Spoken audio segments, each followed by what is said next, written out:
Hi, and thank you for visiting my channel.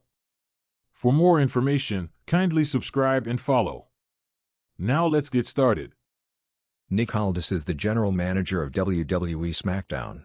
The National Treasure's role is loved by the fans, especially due to its solid decision-making personality. Recently, new speculation emerged regarding the Blue brand, which implies that Aldis might soon introduce four-time WWE Women's Champion Bayley as the newest member of the Friday Night Show. At Evolution this past weekend, Naomi cashed in her Money in the Bank briefcase during Io Sky and Rhea Ripley's Women's World Title match. Things concluded when the Glow pinned the Genius of the Sky and shockingly won the title. Since the Women's World Title belongs to Raw, Naomi switched brands and is now part of Adam Pearce's show. Considering this, Aldis might soon introduce her replacement on SmackDown, which could be Bayley. The Hugger locked horns with Lyra Valkyria and Becky Lynch at Evolution 2025, where she suffered a loss as the man retained the title. Further, on the latest episode of the Red brand, the former Damage Control leader clashed against Valkyria in a 2 out of 3 falls match. Unfortunately, Bayley also experienced a loss in this match, leading to Becky vs. Lyra being made official for SummerSlam 2025. With the 36-year-old star seemingly lacking direction on Raw, this seems a perfect time to bring her to SmackDown. The former SmackDown Women's Champion could officially switch brands with Naomi and become the newest member of Aldis' brand. The National Treasure could make the announcement on the upcoming episode of SmackDown. There are also assumptions that the Hugger might be missing the SummerSlam card after her recent loss. So, if she were written off television, then this declaration could be made later. Bayley is already a 2-time WWE Women's Champion along with a 2-time SmackDown Women's Champion, making her a great addition to the women's roster of the Blue brand. What if Bayley remains part of the WWE Raw brand? In case WWE still decides not to switch brands for Bayley, the company may execute her heel turn.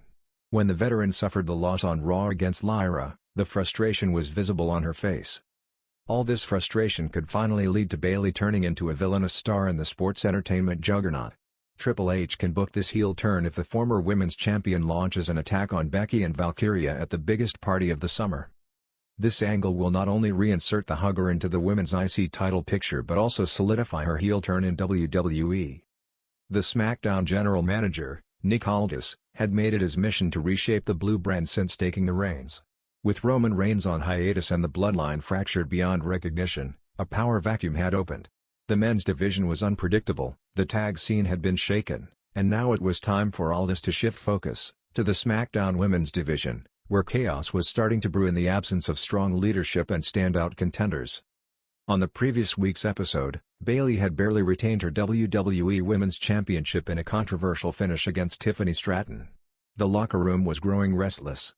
Shotzi, Zelina Vega, Blair Davenport, and even the returning Naomi were all staking their claims, but Aldis had something else in mind, a game changer. Friday night's SmackDown opened with a cryptic video package, a silhouette walking through a corridor, titles flashing on the screen, 4-time Women's Champion, Grand Slam status, Royal Rumble winner, and a final phrase, "She's coming. SmackDown will never be the same." The speculation exploded instantly. Was it Becky Lynch, making the move from Raw to SmackDown? Was Charlotte Flair coming back? Again? Could it be Sasha Banks returning to WWE under a new deal? Aldis was scheduled for a major in-ring segment to close the show. As the night unfolded, each women's match was tense, each promo laced with paranoia. Bayley was spotted talking to Dakota Kai backstage, asking, "Do you think it's her?" Shotzi kept pacing in the locker room, and Zelina kept refreshing social media for answers. The main event passed, and as the final segment began, the arena lights dimmed and Aldis stood tall in the center of the ring, dressed in a midnight blue suit, mic in hand. "Ladies and gentlemen," Aldis began, as a hush fell over the crowd. "You've seen the women of SmackDown giving their all every single week. But let's be honest, the competition is fierce, yet the division needs that one spark. That one superstar who makes everyone around them better, or worse, depending on how you see it." A pause. Then, a smirk. "Next week, we're hosting a #1 Contenders Gauntlet match. But before that, I want to introduce the woman who will be entering the SmackDown Women's division. And no, she won't be waiting in line. She's earned the right to jump the queue. She's a 4-time Women's Champion, and quite frankly, one of the most dangerous strikers this business has ever seen." The lights went black. A heart-pounding beat dropped. Then. Musical note emoji, this is my brutality, musical note emoji. The crowd erupted as Rhea Ripley's iconic theme echoed through the arena. Smoke filled the stage, and out walked the Eradicator, dressed in all black leather, her hair streaked with silver, her eyes fixated on the ring like a predator stalking prey.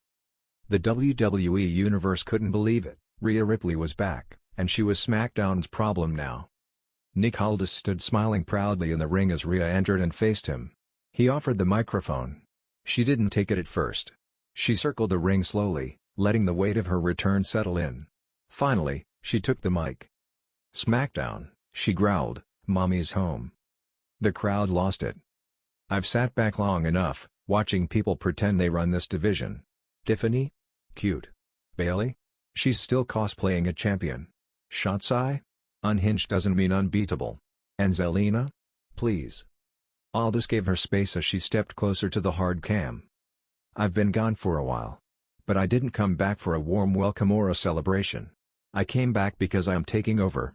The Judgment Day might be falling apart on Raw, but that doesn't mean I'm done judging people." The screen split briefly to show Bayley watching backstage, her title clutched tightly, her face pale. "You want brutality?" Rhea continued. "I'm giving it to you. And next week, I'll be ringside during your little gauntlet match. I want to see who I'll destroy first." She turned toward Aldis. "And Nick, thank you for making the right call. But don't forget, I don't follow rules. I break them." Aldis didn't flinch. "Rhea, I wouldn't want it any other way." As her music hit again, Rhea climbed the ropes and posed, the SmackDown Women's Division now officially on notice. Backstage fallout. The women's locker room descended into chaos after the segment.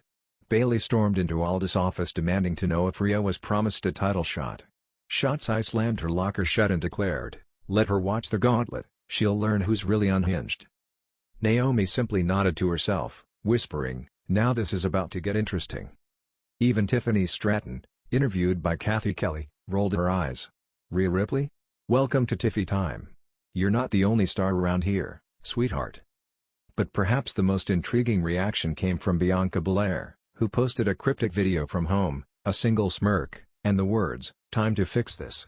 See y'all soon." The road ahead.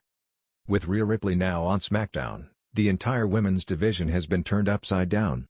Will she insert herself directly into the title scene? Could she align with a new faction to dominate the brand like she did with the Judgment Day? Or is she here for revenge, or redemption, after months away? One thing is certain, Nick Aldis has made a power move. By bringing in the Eradicator, he's changed the game, and sent a chilling message to every woman in that locker room. The brutality has just begun.